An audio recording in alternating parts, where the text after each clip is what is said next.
A tiny pimple on a lead bullet. One Butler's lie. One detective's keen eye.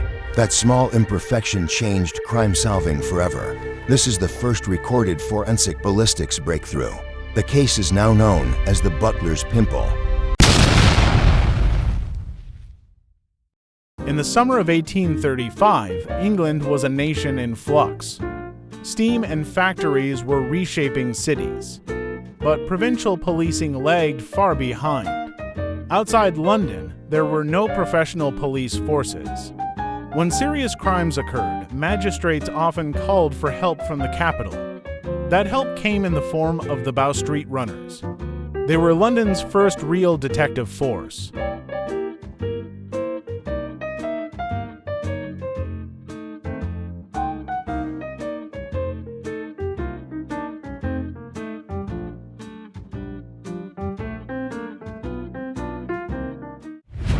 The Bow Street Runners were London's first organized law enforcement force, founded in 1749 by Magistrate Henry Fielding and his half-brother Sir John Fielding.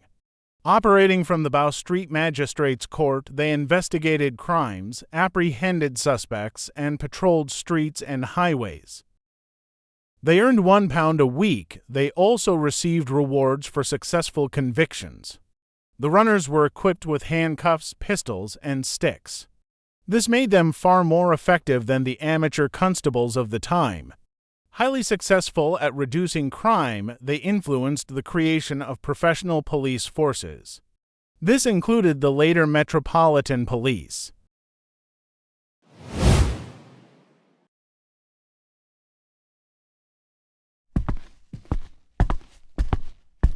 Joseph Randall was the butler to Mrs. Maxwell in Southampton. He claimed that masked burglars had broken into the house.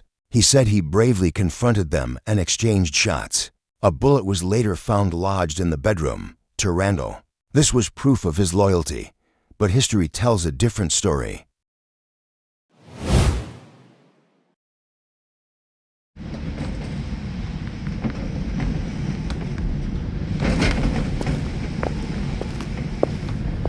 The magistrate called in Henry Goddard.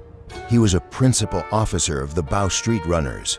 Goddard was experienced, skeptical, and precise. He took Randall's statement, but he trusted the evidence more than the story. On the lead ball, he noticed something others missed: a tiny raised imperfection, a pimple.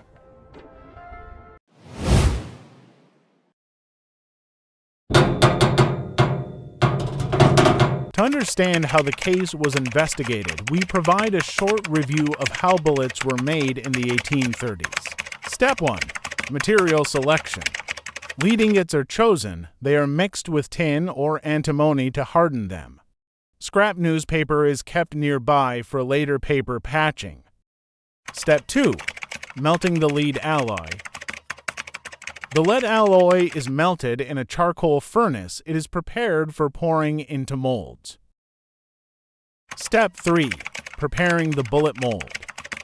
The hand-operated mold is opened. It has cavities for a .69 caliber musket ball and approximately .5 for caliber rifle ball. The bullets are slightly smaller than the bore. Step 4. Pouring the molten lead. Molten lead is carefully poured into the mold cavities. It forms smooth, round bullets. Step 5. Inspecting cast bullets. Fresh bullets are removed from the mold. They are examined for size, shape, and surface marks. Each shows the small pimple from the mold. Step 6. Wrapping with paper patches. Bullets are wrapped in small trapezoid paper patches. This ensures a snug fit in the barrel. The paper stabilizes the bullet during flight. To understand Goddard's method, we must look at the technology of the time. Firearms were muzzle-loading weapons, like flintlocks or percussion cap pistols. Ammunition was not mass-produced. Cartridges were rare, and bullets were simple lead balls. Gun owners often cast their own ammo. Using personal molds, these molds were handmade and not uniform. Each had tiny flaws, scratches, or imperfections.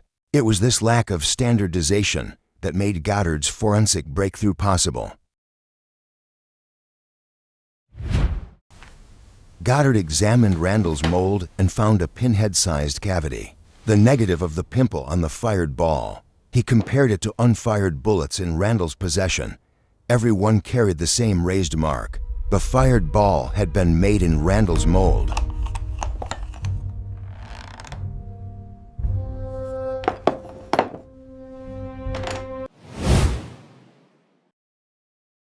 In the 1830s, muzzle-loading firearms used a small piece of paper or cloth called a patch or wad. It was wrapped around the lead bowl before being rammed down the barrel. The wad created a tight seal against the bore. This kept the gunpowder gases from escaping around the bullet. It ensured maximum force when firing.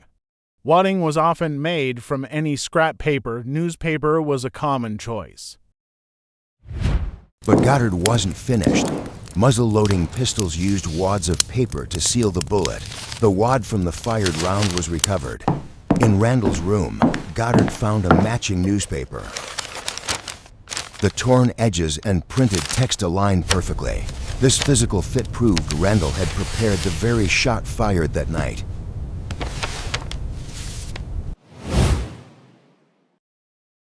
Confronted with 2 lines of irrefutable evidence, Randall confessed. He admitted there had been no burglars. The entire scene was staged to earn reward and favor from his mistress. He was released with a stern warning. This investigation made history. It was the first documented case where ballistics was used to catch a criminal.